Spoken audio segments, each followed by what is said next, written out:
So we welcome all our viewers, especially our youth from ISKCON Chowpatty, today evening for a very, very special session.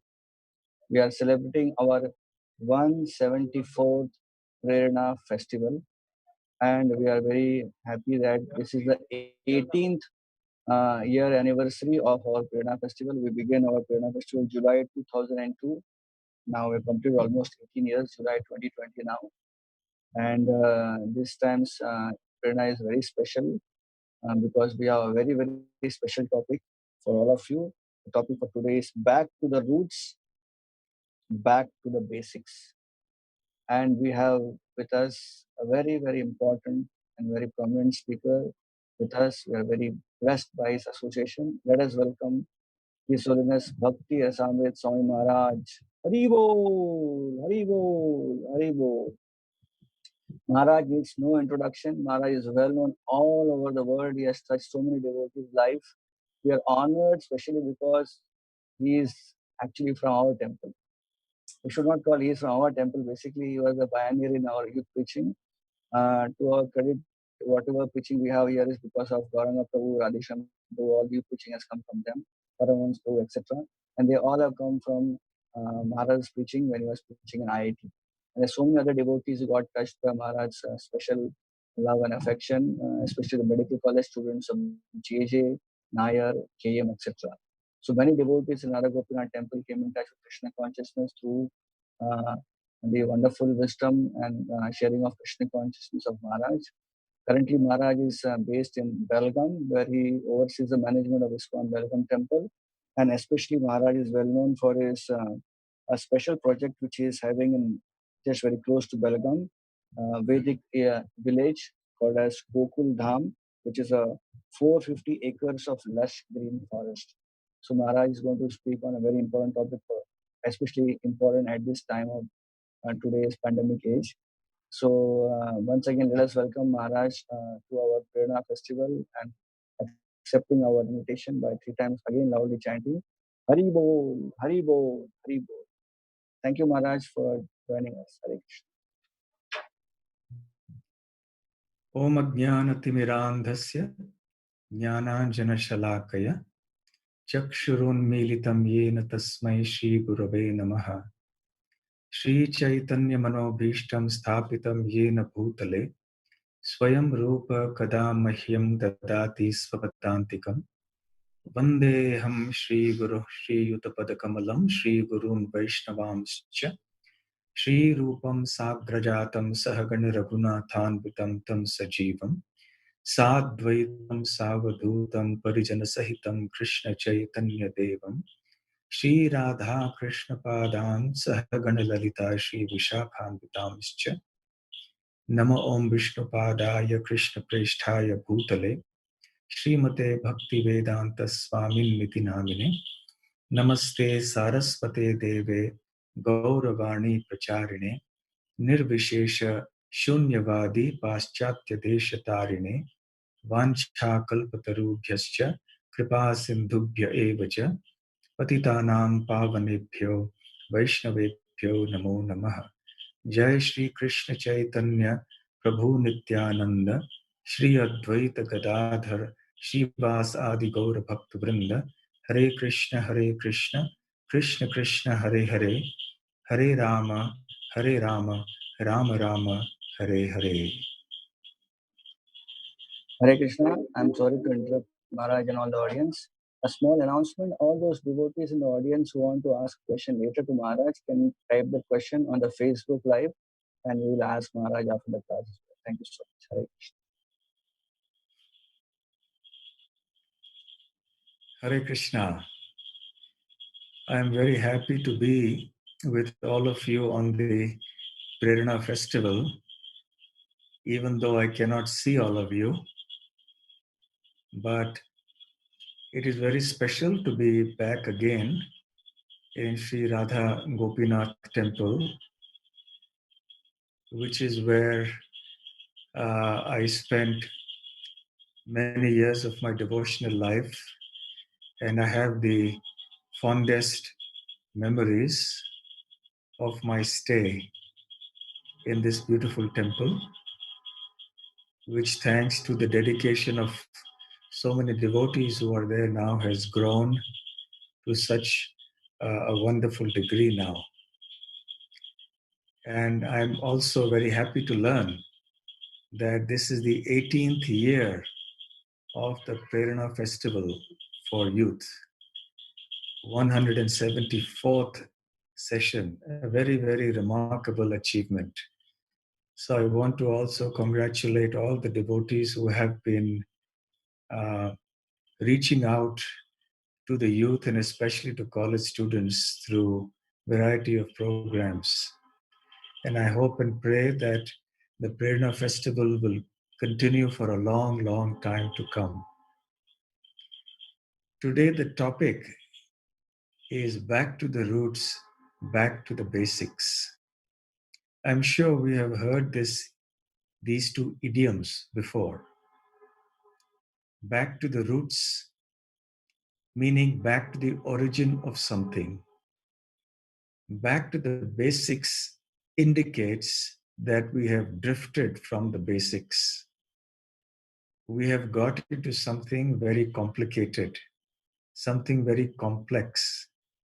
We have gone beyond and then realized that we have made a mistake somewhere. I presume that most of you are college students. So I will give you an example. Suppose you are a student of engineering or of physics and you are doing a course on mathematics, and there is some degree of advanced mathematics that you are required to study. And then the professor realizes that many of the students, they are not able to relate to this because their fundamentals are weak. Maybe they have neglected their studies of mathematics in the earlier years of their studies.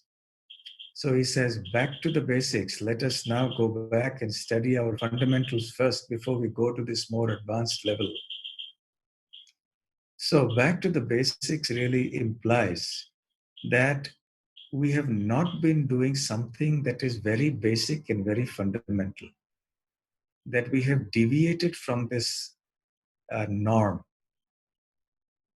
And it is time for us to go back to that standard original norm. Why is it time for us to go back? Because we see there is some problem here in the current situation. Just as the student of engineering, while studying advanced mathematics, did not have his fundamentals right and therefore was confused and could not understand the subject and did not do well in the exams, and there was need for him to go back to his mathematics studies from maybe the 11th standard or 12th standard or something like that. So there was a problem, there was some confusion, there was some bewilderment, because of which the need arose for the students to go back to the basics or the fundamentals. So, similarly, today also in the world, there is a need to go back to the basics, back to the roots. The word back to basics also can indicate going back to traditional ways of thinking or doing things. Now, today we are in the modern era. In this modern era, we have some very unique ways of thinking and doing things in every sphere of life. And whilst, admittedly, the modern technology and modern means and have given a lot of comforts and we've made a lot of advancements in all these areas, there are still so many problems. In fact, it is something worth discussing whether it has been worth it at all. Because sometimes the problems are of such a nature and such a magnitude that many people start talking about this, that we better revisit the fundamentals. We better go back to our roots, to our basics, let us revisit how our forefathers did it. Generally, at least in India and in many other places also, I guess, it is quite the norm or even the fashion to deride something that was done by one's forefathers and to think that whatever was done in previous generations was old fashioned and it was superstitious or it was irrational or something like that. And the idea is that today we are very advanced, we have become very scientific, very technological, economically and commercially also very proficient. And therefore, what do we have to learn from the past? You see, unless we learn from the past, we will not be able to understand the present and we will not be able to deal with the future effectively. So, if we are going to dismiss everything that our forefathers did as being old fashioned and useless and unscientific and irrational, then we are losing out on something very precious. We're losing out on some very important basics of life. Now, I'm not suggesting that everything that our forefathers did was correct. You know, traditions are a mixed bag, which means that generally speaking, in traditions as they exist in society, there are many good traditions that have been passed down that and there are some bad traditions. Now, the traditions that I am referring to, which need to be preserved, are those that are based on sound spiritual understanding and spiritual culture. Those traditions which are based on Guru, Sadhu, Shastra, on the teachings of the spiritual master, then on the teachings of the previous spiritual masters, and also of the Vedic scriptures. So, the way the Vedic scriptures are presented for modern understanding by the sadhus in the modern era and also in recent times is what we need to cherish and understand. And then we should have the intelligence to apply these teachings in the modern context. So instead of dismissing all these things as being ancient and useless, it is advisable for us. It would be profitable, beneficial for us to consider what this precious wisdom has to offer for us, even in this day and age. Because the science of the Vedas, the science of Bhagavad Gita, is not a science that is changing every day with new theories. It is a science that has been established from time immemorial, and it will continue to be valid for endless time ahead in the future. So, therefore, as opposed to our modern thinking and modern ideas, which keep changing, which are temporary, it is important to also take note of the ancient wisdom, which has so much to offer to us. And it is interesting that more and more people all over the world in the last several decades have been realizing that the modern society, the modern civilization, modern technology and science, modern politics, modern economics, modern social development and norms, they are not exactly helping us in the way that people would have thought they would. Certainly, the advancements have been remarkable and perhaps even miraculous. But the cost benefit analysis has to be done. And there are times like this corona pandemic, the COVID 19 situation, where the phrases like back to the roots and back to the basics become all the more relevant.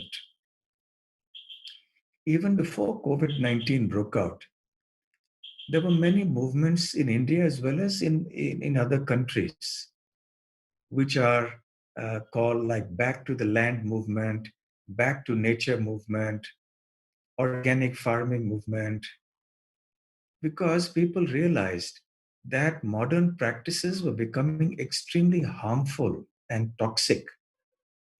And therefore, there was need to go back to more natural ways of living and thinking, to lifestyles that were more harmonious. So, despite the fact that people had access to all the latest developments that modern science and technology and commerce had to offer, they went away into the villages to live that simple kind of life because they realized that modern civilization was not giving them the most important thing in life, which was happiness, satisfaction, love, harmony, good relationships with other people. Despite all the so called advancements, people are fighting more and more. There is more quarrel, there is more disturbance. Certainly, these things have been also there in the ages previously. But the fact that these things are happening today is very important because despite all our so called technological and economic and scientific might, we have not been able to deal with natural calamities and many other problems. Every other day in different parts of the world, there are problems like forest fires, there are tsunamis, there are typhoons and cyclones, and various other natural disasters, floods, famines, etc. And because of this, there is much destruction and much misery caused to humans and to other living entities. So, our science has not been able to stop these things, and they will continue. No matter how much we have developed technologically or scientifically, nature is very powerful. And when we try to exploit nature, then nature strikes back. And this is precisely what has happened uh, with regard to the coronavirus pandemic and the modern world. I will tell you a story, a small story, that Srila Prabhupada used to narrate on many occasions in his lectures. And the title of this story is Punar Mushiko Bhava, again become a mouse. Mushaka or Mushika is a mouse. Punar means again, Bhava means become. So once upon a time, there was a sadhu or a sage, and a mouse came to him seeking protection. And seeing the mouse being afflicted, the sadhu felt compassion on the mouse and asked what the problem was and if there was something that he could do to help. So the mouse replied that he was being harassed by a cat, and therefore he was unable to live peacefully. He was always under anxiety because the cat could attack it anytime and kill it. So then the sadhu asked the mouse, "So what would you like? You would like to become a cat so that the cat does not attack you anymore?" So the mouse said, "Yes, I would very much like that." So then the sadhu said, "Then tathastu, so be it. So you may become a cat." So the mouse became a cat. After some time, the cat came again to the sadhu, and he was again distraught and disturbed and anxious. So the sadhu said, "What happened this time?" He said, "Well, I'm happy as a cat, but there is a dog in the neighborhood who always harasses me, and he chases me, and I'm afraid that he will kill me sometime." So the sadhu asked, "So what would you like? Would you like to become a dog so that this dog does not harass you?" So the cat said yes. So the sadhu said, "Tathastu, may you become a dog."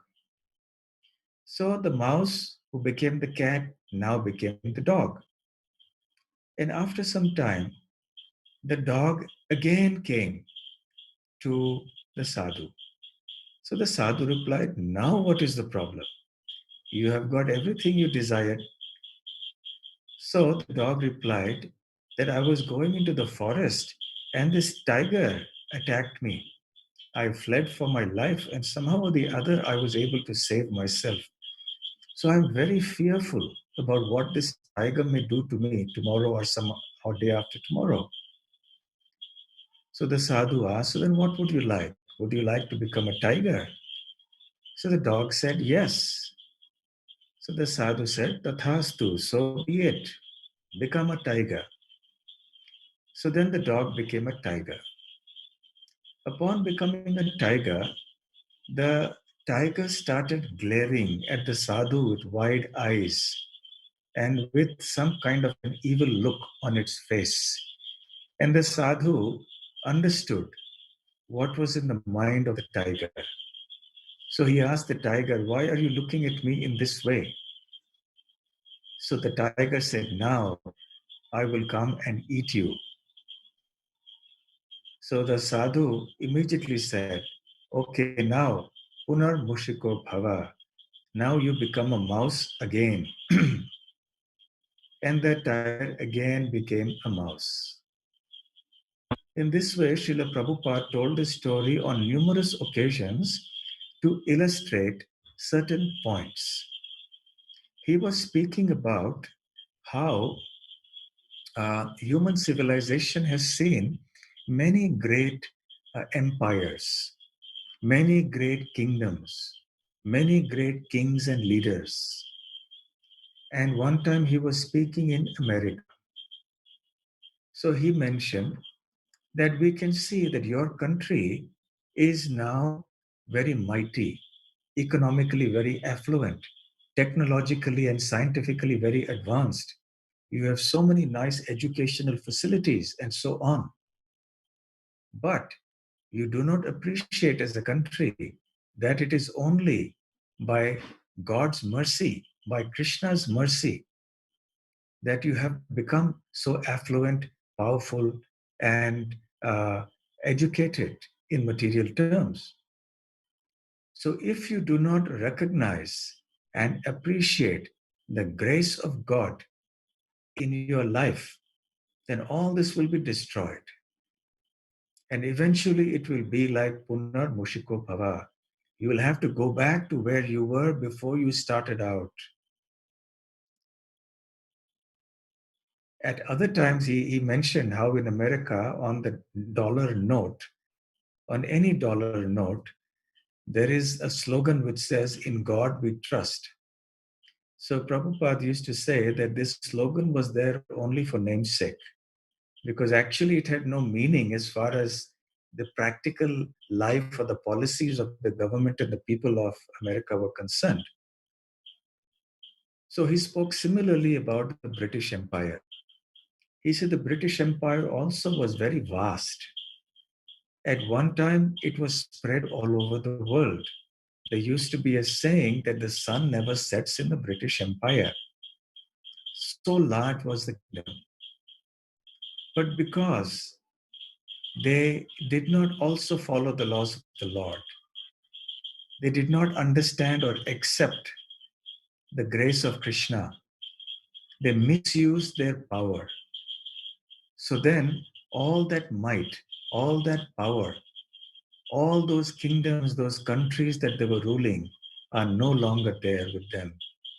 And they are now just one country, which is very small, with a few other small islands perhaps that they may control. Again, a case of Punar Mushiko Bhava. And Srila Prabhupada said, this is nature's law. When we flout nature's law, we come back to the basics. We have to come back to where you started out from as simple people without much power, without much uh, affluence and opulence. So Srila Prabhupada explains that it is important that we somehow or the other not forget this, that the human form of life is very special, and the sole purpose of the human form of life is to realize God, Lord Krishna. And if we do not utilize this human form of life for this purpose, then if we transgress the laws of nature, then we will be punished in so many ways.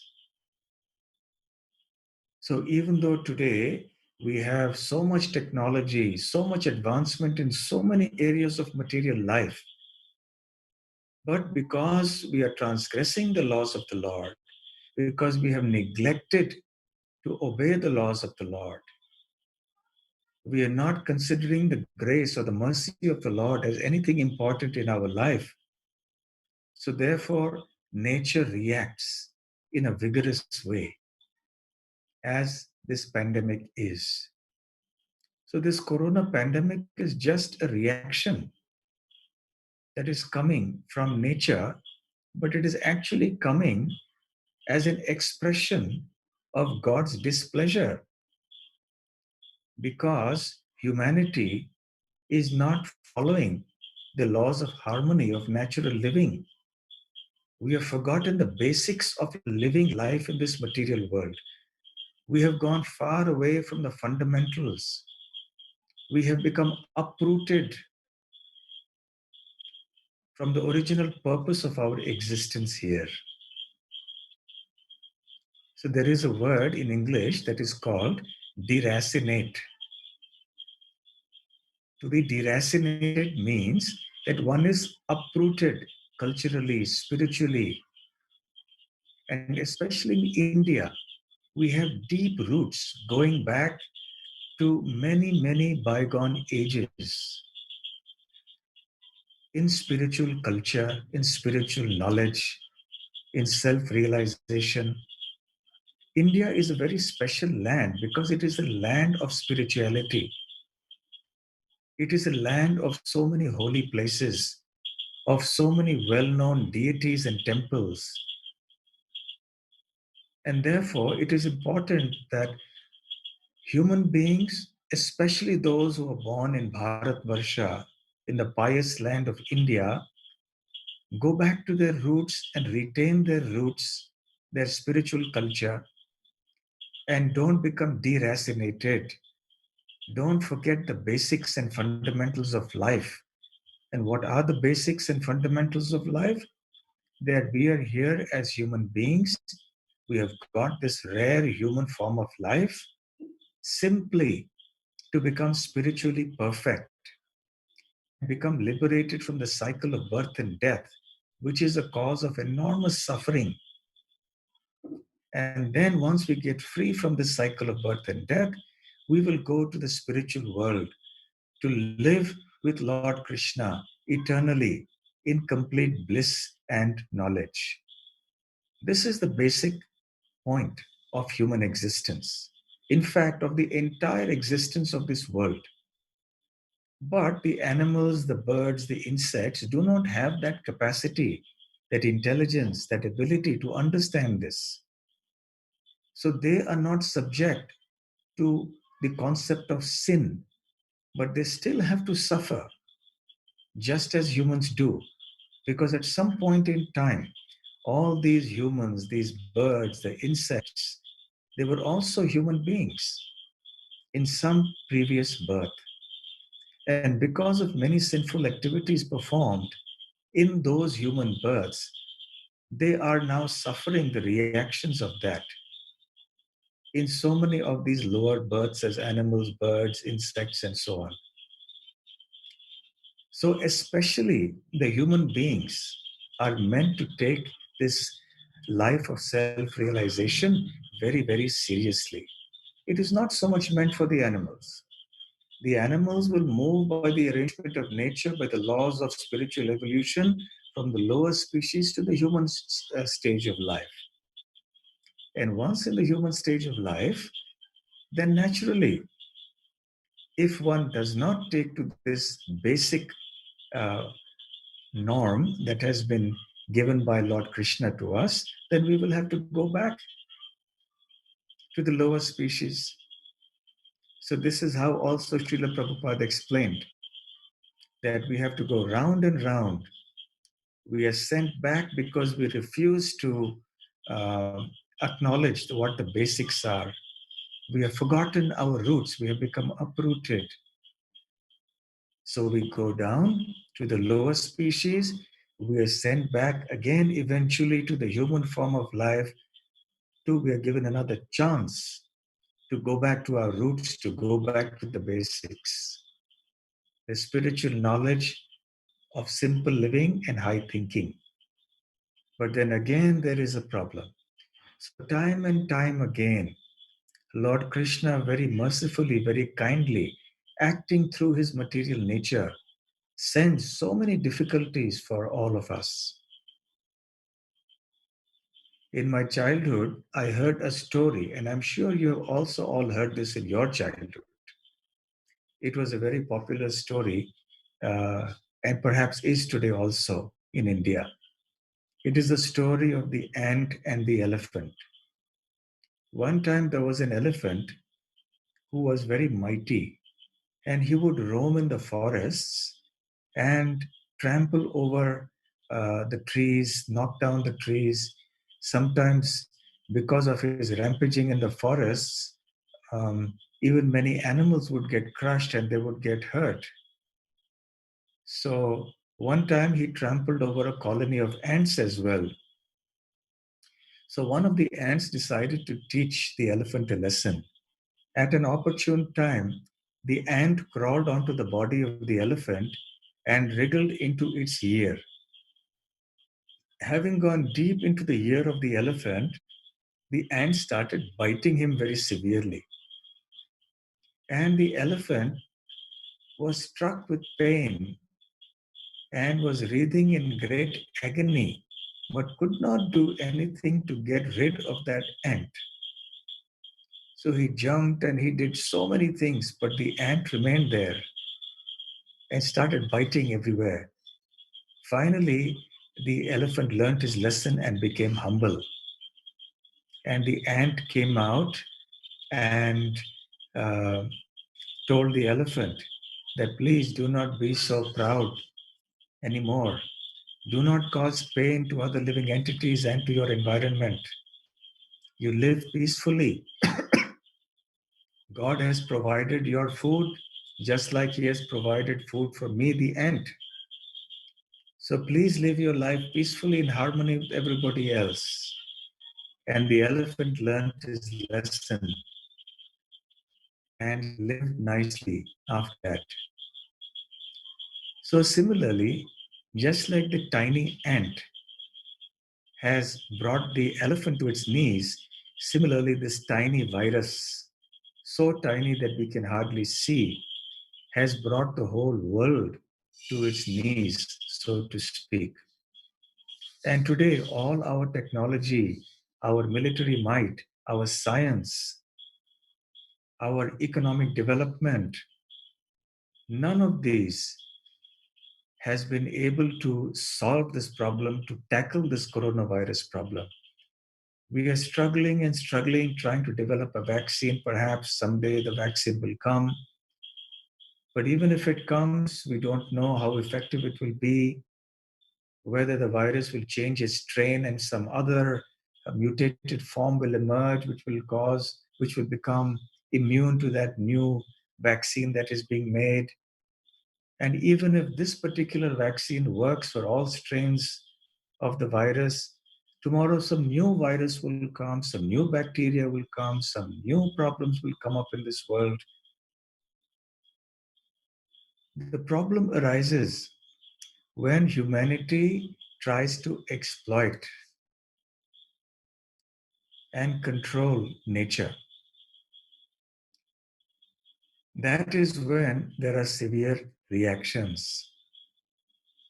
Now, just look at what happened in the first few weeks, first month or two after the lockdown was introduced, after the coronavirus pandemic started spreading everywhere. There were some very common points that people everywhere were mentioning. Even in India, the social media was flooded with comments that the air has become so clean. Now we can breathe fresh air. There is no longer any smog, and we can see far into the distance. Otherwise, we were not able to see. The vision was impaired because of the fog, the smog, due to pollution. So the rivers got cleaned, the air got cleaned, there was less noise pollution because there were no cars on the road making all sorts of noise. And everything suddenly started looking beautiful and clean. And people, many times, people were relishing this. And even people living in the cities were making comments that we are now hearing the sound of birds, which we never heard before for many years.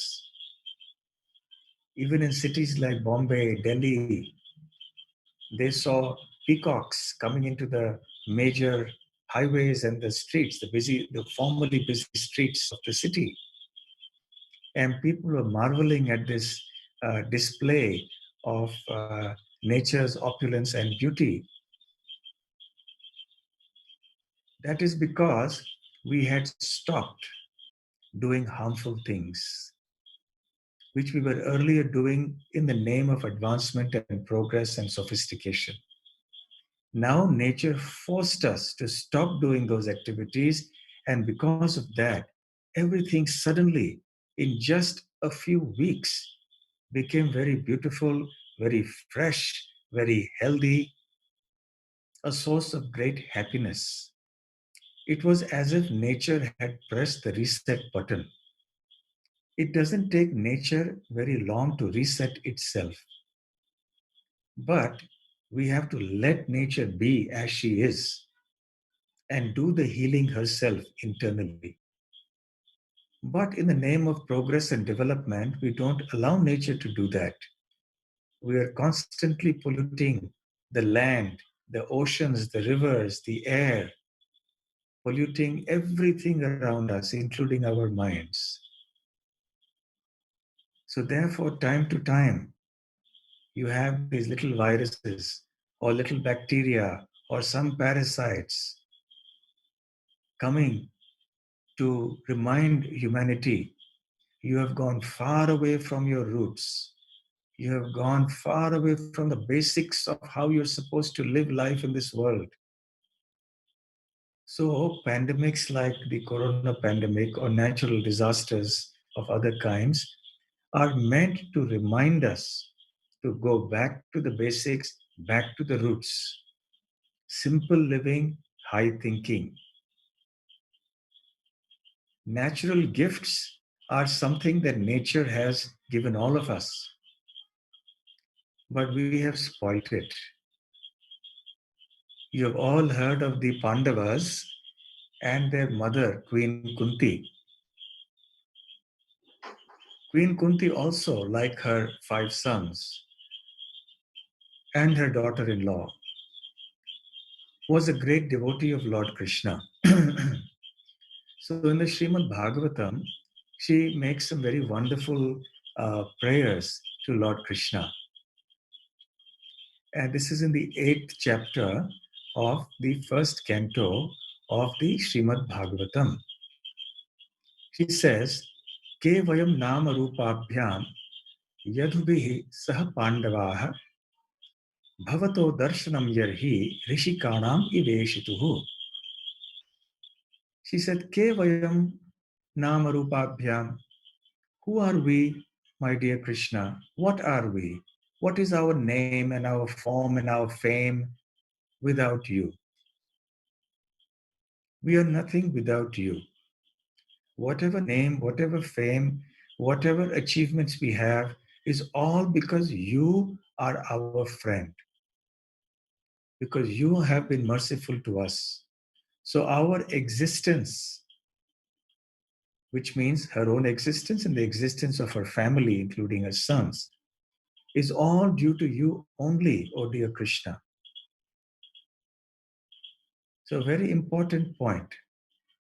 And now, if we do not see you, Bhavato adarshanam yarhi rishikarnam iveshituhu. Then what will be the value? There will be no longer any value to our name, our form. We will no longer have any fame. So everything good will disappear if you disappear. If you are there, then everything will be fine. Our name, our activities, our body, everything will be there. Just as when the soul is present in the body is able to perform many functions. And there is some meaning to the activities of the body, to the name, fame, etc. of the body. But when the soul leaves the body, then the name, fame, form, etc. of the body is all destroyed. It is finished with the departure of the soul. So Queen Kunti says that just as when the soul departs from the material body, the body becomes useless and all the good qualities that adorn the body are also destroyed. Similarly, when you leave us, O Krishna, then all the good things that we have will also go away. It will be lost. Srila Prabhupada says in the purport that no one should be proud of his prestige, his advancement, his technology and science without the guidance of the Lord. In other words, what Srila Prabhupada is saying is that yes, human society can certainly have some form of development, economic development, technological development, etc. But it must be under the guidance of the Lord. It must be in harmony with the laws of the Lord. It must be done for His sake, for His satisfaction. Otherwise, Prabhupada says, it will become a fiasco. He uses the word fiasco, which means it will be a catastrophe. So Kunti Maharani is saying, people say that we are important, but actually we are not so important. We are important in the eyes of people, maybe, but the reality is we are like that because of you and you alone. Srila Prabhupada used to give examples, a kind of an analogy, which I frequently quote because Srila Prabhupada used to frequently quote it, and it is such a nice example, very simple. The example of the zeros and the ones. He said that all the material accomplishments, all the material advancements, the economics, the science, the technology, the commerce, everything is like a zero. You may have many zeros one after the other, but many zeros together will only be zero. And Krishna is like the one. So if you place the number one in front of the zeros, then every zero that we add will only increase the value of that number tenfold. So similarly, without Krishna, all these things are useless. They will have no value. On the contrary, they will create great destruction, catastrophe. They will create a lot of misery for humanity and for the planet as a whole. But coming back to the basics means to bring back that one into our life, to bring back Krishna into our life, and let our economics and science and technology be done according to the way that He wants it. And then Queen Kunti further says, Neyam shobhishyate tatra yathe danim gadadhara tvapadan ankita bhati swalakshana vilakshitaihi. She says that, my dear Krishna, swalakshana vilakshitaihi, which means your glance is the cause of so much opulence. Because your footprints, your lotus footprints have been placed on this planet or on this part of the planet, therefore everything here is beautiful and um, opulent. But when you leave, then it will no longer be so. Then all the opulence of this land, all the beauty of this land will be destroyed. So our kingdom appears beautiful now, O Krishna, simply because we are blessed to have your footprints on this land. And then she says another very beautiful verse. Ime janapadaha sriddhaha supakaushati virudhaha vanadri nadyudanmanto hyadante tava vikshitaihi. Again the word vikshitaihi, which means to see.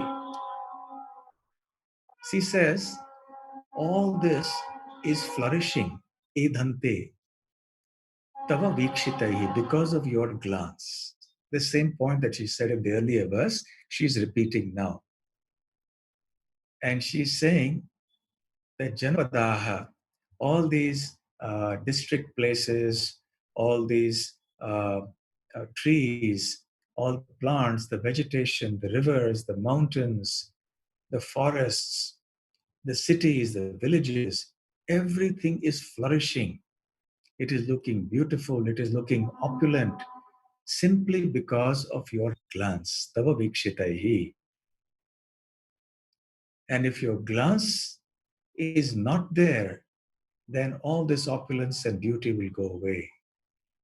Srila Prabhupada speaks in this verse one of his most beautiful purports in this connection. And I would very strongly suggest that those of you who have the Srimad Bhagavatam with you, you please read the entire purport of the first canto, 8th chapter, 40th verse, where Srila Prabhupada begins by saying in his immortal words that human prosperity flourishes by natural gifts which are supplied by the order of the Supreme. So we are able to be opulent, we are able to enjoy life, even to survive, only because of nature's gifts. The gifts of nature means the gifts of God, the gifts of Lord Krishna. And since we are children of the Lord, we have the right to utilize these gifts, inasmuch as the children in any home, without hesitation, utilize the property of the parents and they enjoy that property. But if they start creating a disturbance or a nuisance in the house, then the parents will discipline them or admonish them and perhaps deprive them from utilizing certain things. The children may even be punished. So, similarly, we as children of God can utilize the gifts of nature, provided we do so according to the laws of the Lord, without trying to lord it over in an exploitative spirit. Otherwise, as Srila Prabhupada cautions in this purport, we will be trapped in these exploitative attempts. When nature is supplying us so many wonderful things like fruits and vegetables and grains and flowers in abundance to satisfy our appetite and our taste, and it is supplying us so many other natural materials for our clothing, for our decoration, for our livelihood, for our accommodation and housing, etc. What then is the need for us to have slaughterhouses and unnecessarily cause so much violence and kill poor, helpless animals? So, natural gifts depend on the mercy of the Lord, Srila Prabhupada says. And therefore, humanity must be obedient to the laws of the Lord. Then there will be no scarcity. This is the basic point. This is the fundamental point. Then we will be properly rooted in life. When we become uprooted from this fundamental culture, when we forget this basic point and create a very complex situation, which is very artificial, which is very harmful, then we suffer tremendously. And because of that suffering, sometimes we are jolted back like a shock. We are brought to our senses, and we then realize, oh, we must go back to the basics. We must now go back to our roots. Mhm. We must understand what humanity is meant to be doing. And in this way, such natural disasters, they actually are meant for a purpose also. It is not that we find any happiness in the suffering. As devotees of the Lord, we also feel great pain and the suffering that humanity and other living entities are undergoing. Even if we're not devotees, still we should feel the pain of others. So, as devotees, we naturally feel very concerned and pained at what is going on in the world around us.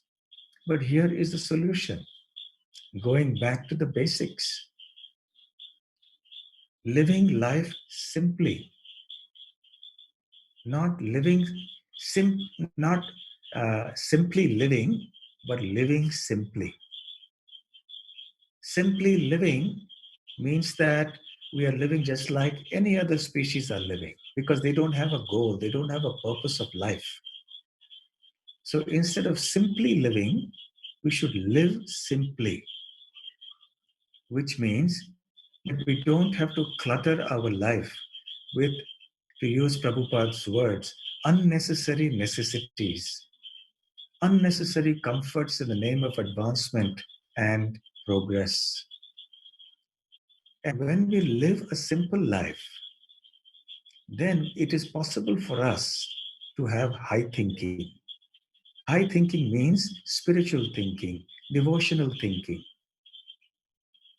Then we can uh, focus our time and our energies on Krishna consciousness, on our spiritual development.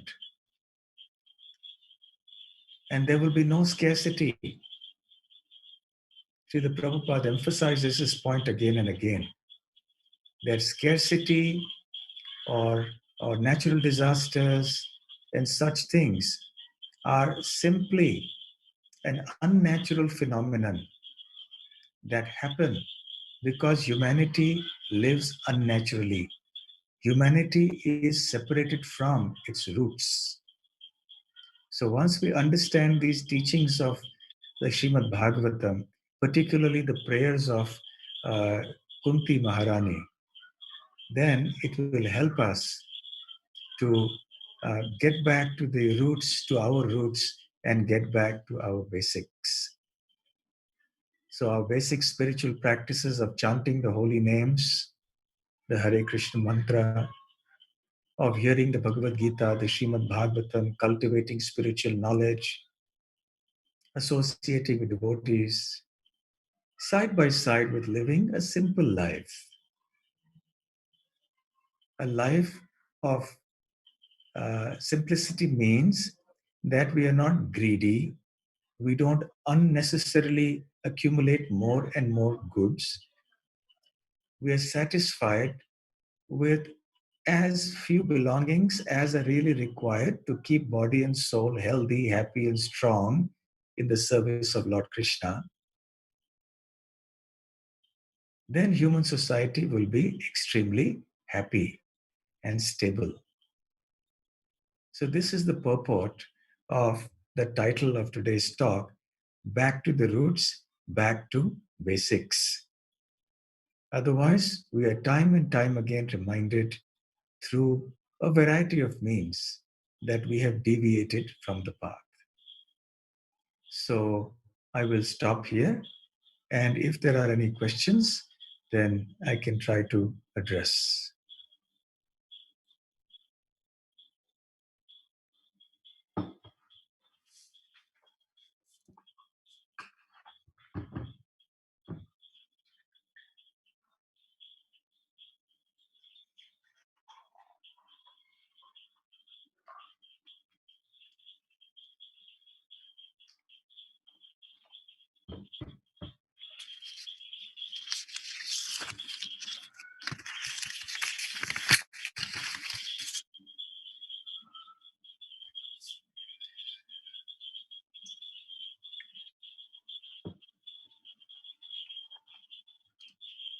Hare Krishna.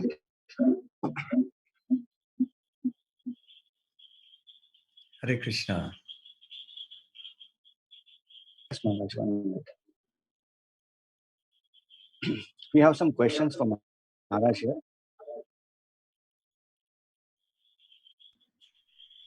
Hare Krishna Maharaj, the first question is Hare Krishna Maharaj, please accept my humble obeisances.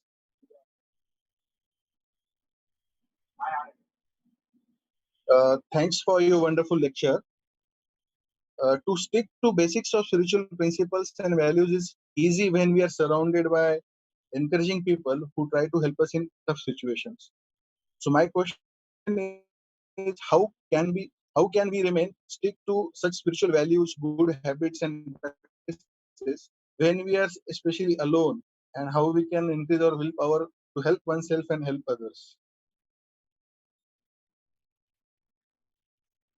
When we speak of back to the roots and back to the basics, one of the very important basic principles of life is association. So, for spiritual progress, the association of spiritually minded people, of devotees, is very essential. So, uh, most people, especially those who live outside the temples, they will not have the opportunity to associate with devotees for many days in a week, perhaps, or perhaps for many hours in a day, because they have to go for work or they have to go for their studies or whatever reason. So we should try at other times to associate with devotees as much as possible. If we do that, then it will give us the spiritual strength to uh, go through the periods when we don't have that association of devotees. So, this is the important point, that when we are not in our workplace, our place of study, or our home, we should try to associate with devotees as much as possible. Of course, nowadays, because of the lockdown and the pandemic and so on, it is not possible to physically associate much with devotees unless you're living in the temple. But as we are doing now, we are associating with each other online, virtually. So you can get the association electronically. You can get the association through the books by reading Srila Prabhupada's books regularly and by chanting the Hare Krishna Mahamantra regularly. So by doing all this, we will get the required strength.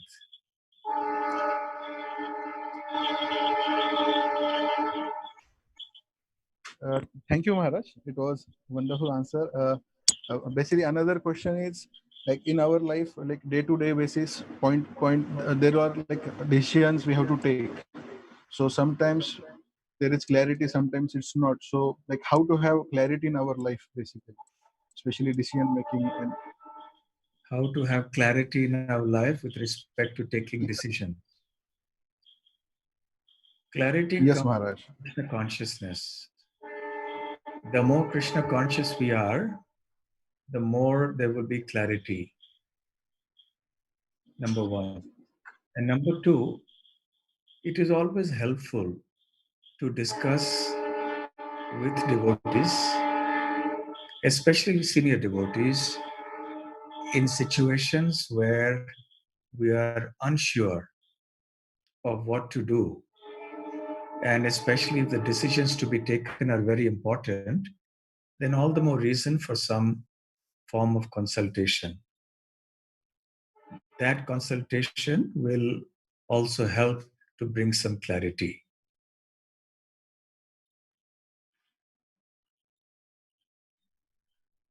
Thank you, Maharaj.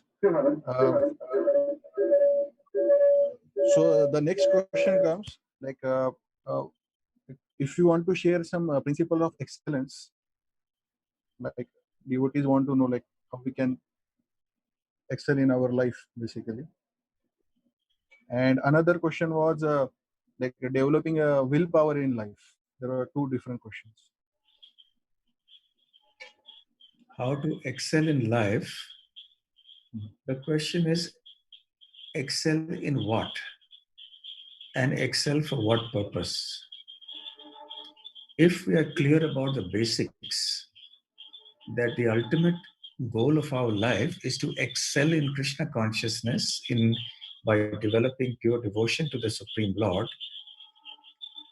if we are sincere in this primary endeavor, then automatically we will also develop excellence in the secondary endeavors that we are required to do uh, by virtue of our existence in this world.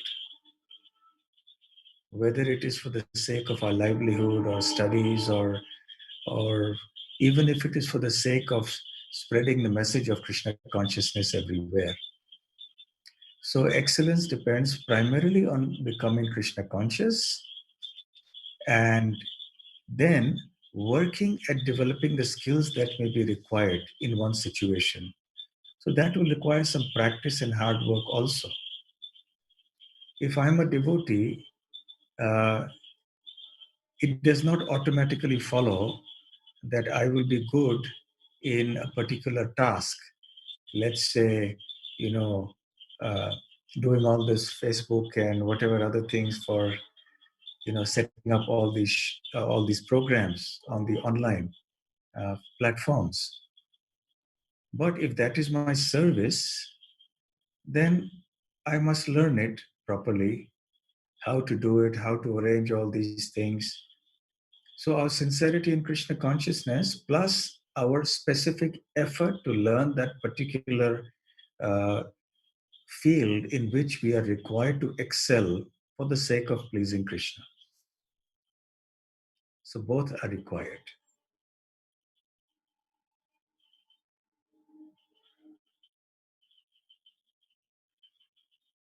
And what was the second question? It was, how Uh, does one develop willpower? yes, Maharaj, because sometimes clarity is there, we know what to do, but then because of lack of willpower or association, the people, like we are not able to achieve the success actually. Yes, willpower is a function of determination. Determination is a function of intelligence. And intelligence is strengthened by hearing. So the more we hear the holy name and we hear the transcendental messages of Bhagavad Gita and Srimad Bhagavatam, and we associate also with devotees who are so determined in Krishna consciousness, then we will also become determined.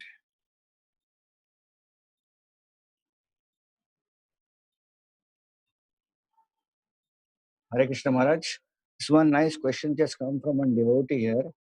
He's saying that in the modern era where the modern education and there is a competition for job, survival of the fittest, the system has become so difficult. Then in this era, then how we can actually, while living in city, we go to the roots and the basics.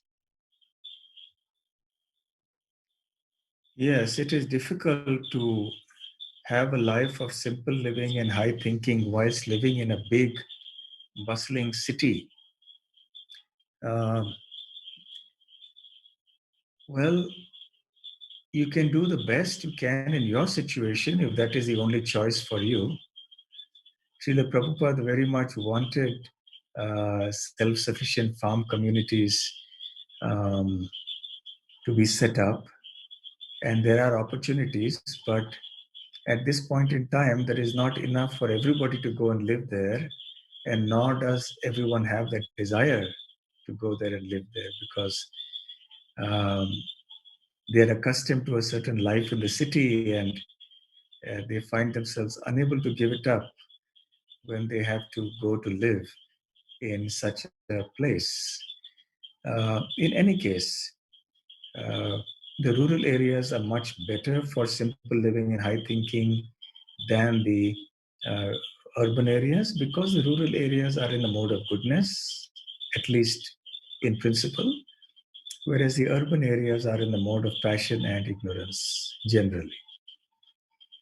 Uh, For those who are not able to do that, and you have to live for the sake of your livelihood, for the sake of your service to Krishna, etc., then you can try to simplify your life in many ways. Number one, try to reduce the number of things that you think you need in your life. Reduce your requirements. Stop unnecessarily acquiring more and more objects in your life. Cut down the hankering for more and more. So, simple living essentially begins with the mind. If somebody is living in a village but is always hankering for the comforts of the city and all the luxuries and so on, then it's not going to be of much help. So one can be in the city also and try to cultivate that mood by first reducing our wants, not accumulating beyond what is really required. Um, and secondly, also to try to see that we can um, try to live a natural life by avoiding products that are, let us say, derived from violence and cruelty and which are against our devotional principles. So try to utilize as much as possible products that are natural, that are organic to whatever degree is possible for you. Avoid products that, as far as possible, are chemical based.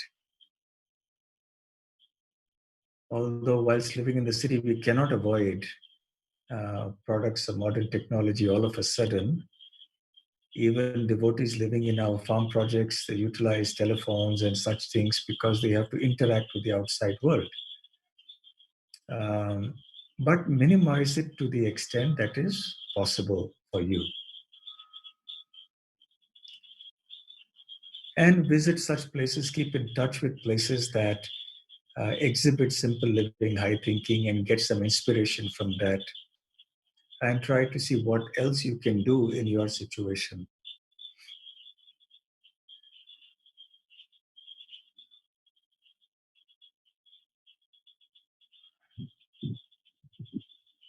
Hare Krishna Maharaj. Can we ask one more question, Maharaj? Yes.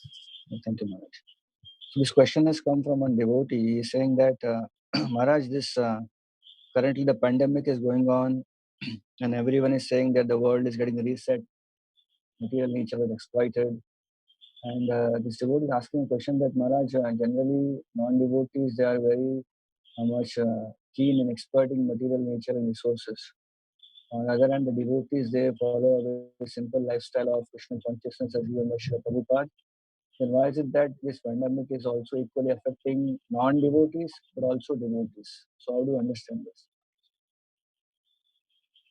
So your question is that the pandemic is also affecting the devotees, not only the non-devotees. Yes, that is the unfortunate part of being in the material world.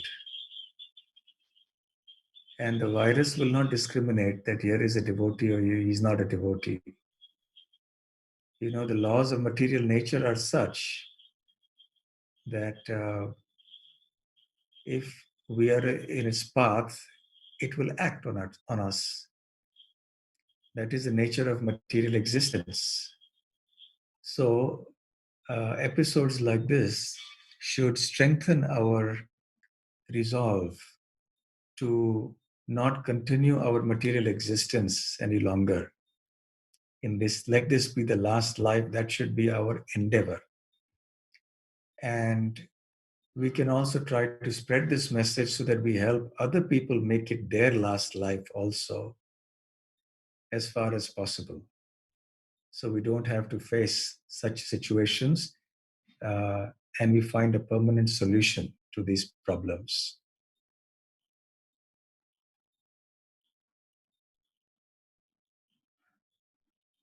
Hare Krishna Maharaj. Thank you for the answer, Maharaj.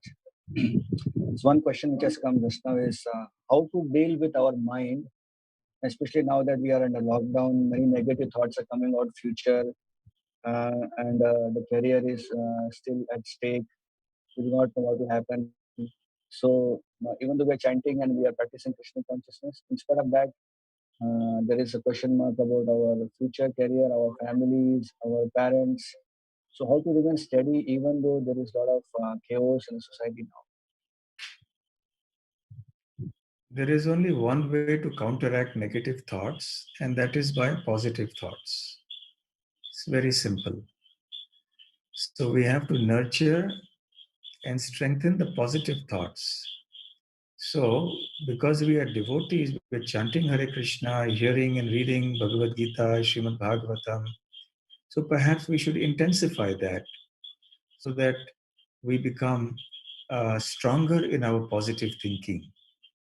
And that will take over, subdue rather, the negative thinking.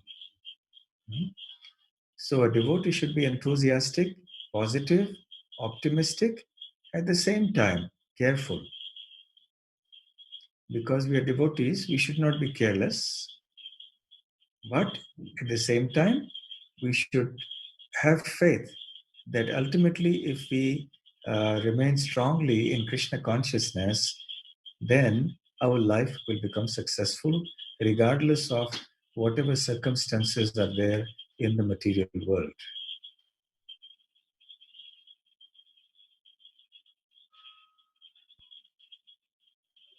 Thank you, Maharaj. We are just waiting for more questions to come. Okay. Maybe Maharaj, you can, some devotees in Brahmacharya Ashram asking, you can speak something about Gokul Dham project till that time. Some more questions can come. Okay, very briefly, I will try to speak about our Gokul Dham project, which is a project where we are trying to fulfill Srila Prabhupada's desire to live simply and think high. We are trying to be as rigidly adhering to this principle as possible. And we have a group of enthusiastic devotees who are living there and serving. And as it happens by coincidence, one of them happens to be here. Come. So we can, yeah.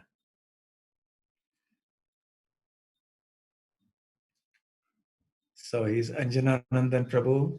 He lives there. He lives there on the farm, and you can see how happy he's looking because he's living there. I don't live there. I visit there regularly, but they are the devotees who are living there, working very hard day and night, and trying to fulfill this desire of Srila Prabhupada. So they are very happy there, despite the fact that the modern conveniences are not there, like electricity and electronic gadgets and flush toilets and hot showers with just a turn of the knob and switches and buttons and so on. But they're extremely happy. Even if you bribe them, crores of rupees, they will not come to the city to live.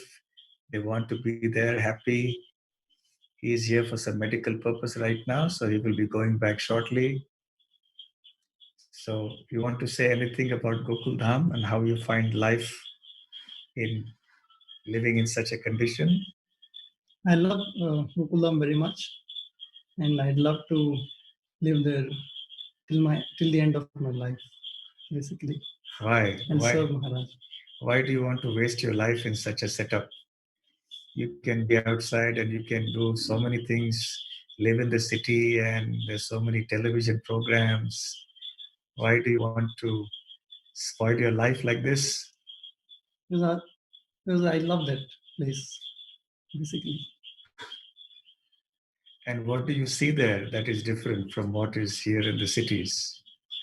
It's the simplicity of life that is very attractive to me. And the simplicity gives happiness. Definitely. So, what does simplicity mean for you? Simplicity of heart and ability to chant and read Prabhupada's books nicely. But that you can do in the city as well, no? Well, it's easier there, at least for me. Why? Because you don't have all the trappings of the modern city, right? Yeah. Which are distracting. What are the trappings of the city that are distracting? All the gadgets, internet, and movies. Of course, not in the temple. Telephones and phone calls, late night programs, and many other things. Yes. So, all the distracting and, shall we say, depressing trappings of the city life are conspicuous by their absence there. So life is much more peaceful, life is simpler. That simplicity gives rise to happiness. So thank you, Anjana Nandan Prabhu.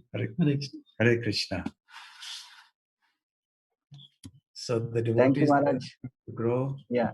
grow their own grains, cereals, vegetables, fruits, and we have bulls there who are grazing, and that's how life goes on. No mixers and grinders and no um, other such gadgets. Everything goes on in a very simple way. Okay. Thank you, So, Maharaj, for your wonderful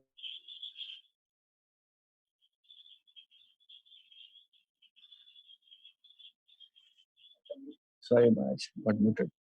Can we take one more small question, Maharaj, if you have permission? yes. Maharaj, first of all, thank you for introducing Anjana. I have forgotten the devotee's name. Nandan. Anjana. So we hope and pray that as soon as the pandemic over, maybe we'll bring all our young boys, youth to Gokul Dham.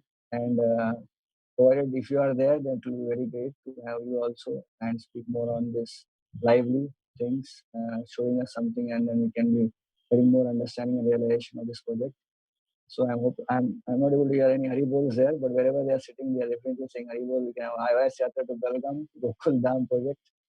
It will be wonderful to have it. His Holiness Bhakti Rasamrita Maharaj. Maharaj, there's a unique question that has come here. One devotee is very positive indeed. He's saying that Prabhuji Maharaj, uh, I am, even though there is a lot of beauty there, there is a virus around, but I am very glad because of this virus, I have been staying at home. I have got time for myself, which I did not have, and I am getting to hear so much of nectar of, like for example, now we are getting a chance to have you on your Prerana festival. So the Lord is mentioning that like this year, so many different devotees, more hearing is going on, more association on the net, and time for myself. So he is giving a positive outlook. So he's asking Maharaj, how is it right thing to say, or it's like a, or maybe it's not an alright. Yes. There is a saying in English that every cloud has a silver lining. Say every adversity has an opportunity. So devotees are very intelligent. So they utilize the adversity also as an opportunity for progressing in their Krishna consciousness. Rather than simply lamenting uh, and developing negative thoughts, might as well do something positive for oneself and for others. And the most positive thing we can do is to work on our Krishna consciousness, on hearing and chanting and so on.